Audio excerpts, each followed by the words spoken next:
Hello, this is my comparative interest groups application assignment 2 for the political parties course. The This is the intro to the interest groups I'm covering. I'm covering 3 interest groups. The first being the Borgen Project, the second being the U.S. Chamber of Commerce, and the third and final one being the National Rifle Association.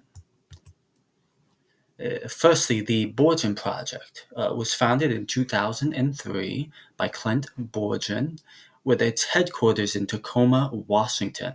It has a focus on poverty reduction legislation. And I picked this interest group because I'm currently working there. I have an interest in its focus, in its mission statement of advocating for poverty reduction legislation. And then the second interest group I'm going over is the U.S. Chamber of Commerce. The U.S. Chamber of Commerce was founded in 1912 with its headquarters in Washington, D.C. It has a focus of helping businesses create jobs and just advocating for pro-business legislation at the federal level. And I picked this interest group because I just thought it was interesting to go over the economic based interest groups, adding more dynamics to the comparison and similarities between the different types. And then the final interest group I'm going over is the National Rifle Association. This interest group was founded in 1871 in Fairfax, Virginia. It has a focus of protecting the Second Amendment right to bear arms, and I chose this interest group because it's widely known and it's a good comparison with the other 2 interest groups. Now, this is the core questions section of the presentation, which is answering the core questions for each of the 3 interest groups, comparing them to each other, and just going over the various interest groups. So, the first question is our mission statement, the mission statement of those 3 interest groups. So, question 1 is, what are the core goals, aims of the group? So group number 1 is the Borgen Project. So the core aim of the Borgen Project is to advocate for poverty reduction legislation in the United States Congress and the British Parliament. The focus of advocacy is on starvation, global food security, newborn child and mother survival, access to clean water and sanitation, and food aim reform. And the second interest group, the U.S. Chamber of Commerce.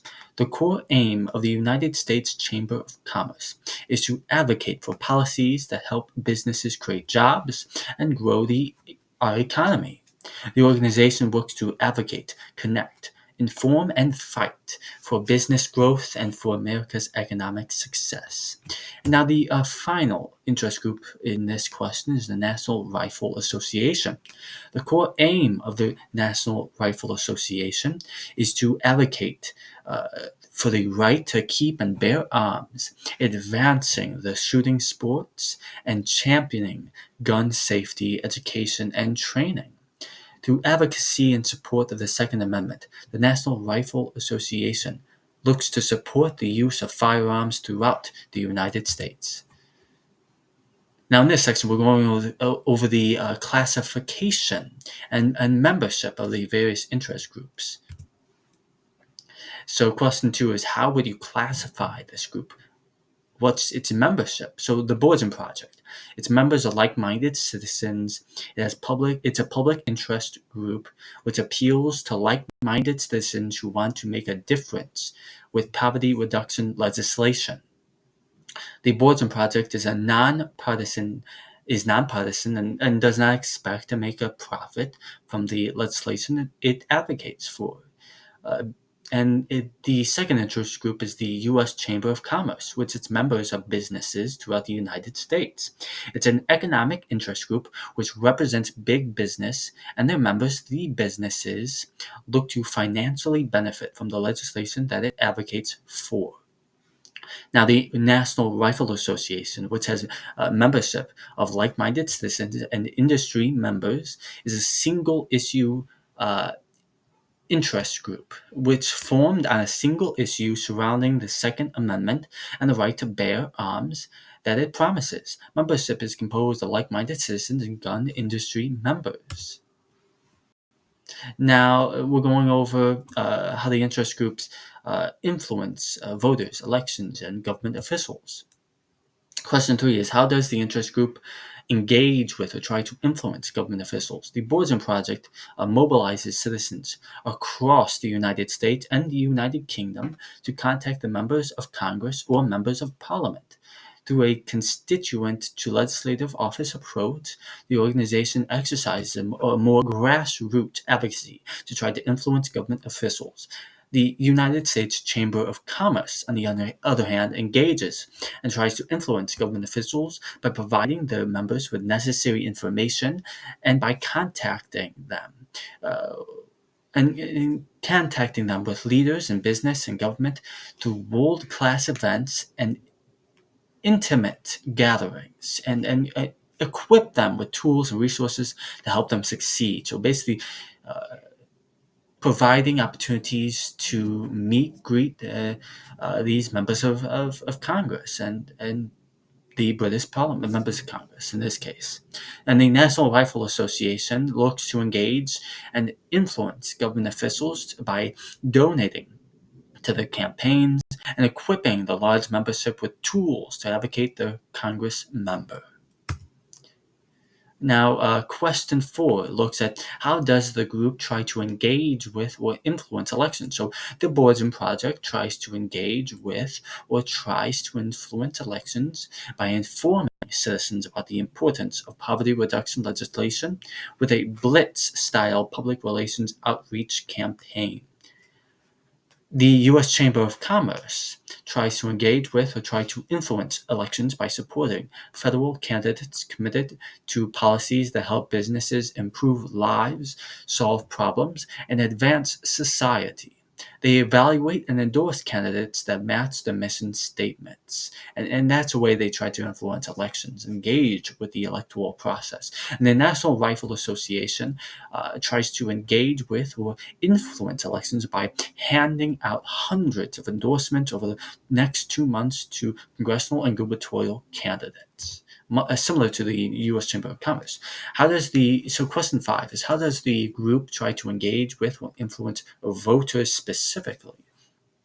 So the Borgen Project tries to engage with or tries to influence voters by really doing the same thing they do to try to influence elections, by implementing a public relations and outreach campaign to inform the voters about the poverty reduction legislation and what impact they can have. And on the other hand, the U.S. Chamber of Commerce tries to engage with or tries to influence voters by handing out various endorsements during an election. The endorsements will tell the voter if the candidate is pro-business or the lack of endorsement saying otherwise. Meanwhile, the National Rifle Association, similar to the U.S. Chamber of Commerce, again, tries to engage with or influence voters by providing them with information through the various endorsements to inform voters. Now, question 6 is the group aligned with any political party? How and why? So the Borgen Project is a nonpartisan organization and is not aligned with any political party in any partisan manner. A Republican and a Democrat member of Congress serves on its board of directors because they want to appeal to as many voters as possible on a nonpartisan issue for the most part, which is poverty reduction legislation. And the U.S. Chamber of Commerce is not officially aligned with any political party. However, they do find more supporters on the right than on the left. The reason this organization is not officially aligned is because businesses both on the right and on the left.